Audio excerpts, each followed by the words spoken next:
Welcome to Thailand. Today we will take you on a journey around Thailand, and the city where you can get free sex as a visitor, but mind you, if you are going to visit these places, you need to pay attention to STD. You should go with your own sex protection, you know what I mean? Buckle up, let's take a dive. Behind the bright lights in Thailand's busy streets, there's a hidden world many don't see. From fancy clubs in Bangkok to secret spots in Pattaya, documentaries reveal the truth about Thailand's sex trade, explore stories of survival, unfair treatment, and the sad realities behind Thailand's popular tourism industry. But what happens when the happy faces disappear and the cameras turn off? Imagine a busy street with bright signs and loud music. Tuk-tuks drive by and you can smell the street food.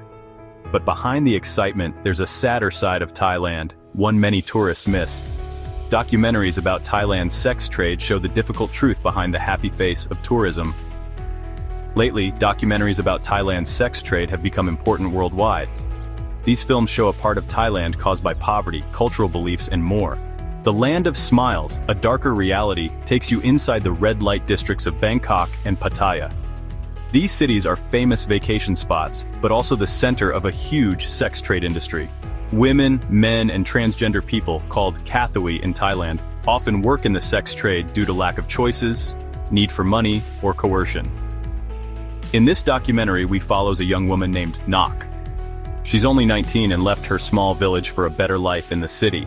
Because she didn't finish school and there weren't many jobs, she started working in a go-go bar. Tourists come and go, usually unaware of the real stories of the people they see. Through Nok's story, we see why people in the sex trade make the choices they do, not because they want to, but because they have to. In this first documentary, we covered some of the hidden history of prostitution in Thailand, connected to tourism. For a long time, Thailand has been a place where tourists come for fun, and part of that has been the free sex in exchange for a better life. In some poor communities, parents force their children into prostitution or push them to hook up with foreigners in the hope for a better future. But the documentary shows us that this hurts many people. Things are even worse for kids working in the sex trade. In small villages, parents treat their own children like livestock, and those kids are treated very badly. The scary things these young people experience, and why we need to change the laws about human trafficking and exploitation. Many documentaries talk to local helpers, activists, and former sex trade workers who now help others.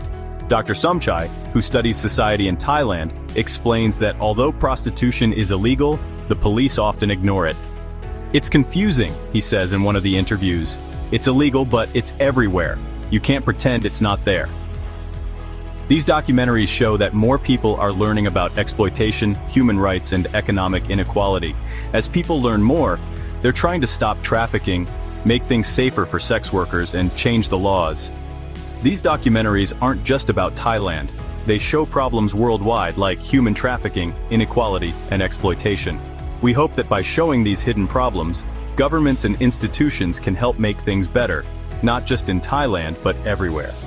One woman in the Land of Smiles says something important. It's not just our work. It's not just our bodies. We are people with stories, with dreams, and we want a chance to live them. The bright lights turn off, and the camera moves away from the red light district. We see the city, which is both beautiful and sad, a place with hidden stories waiting to be told.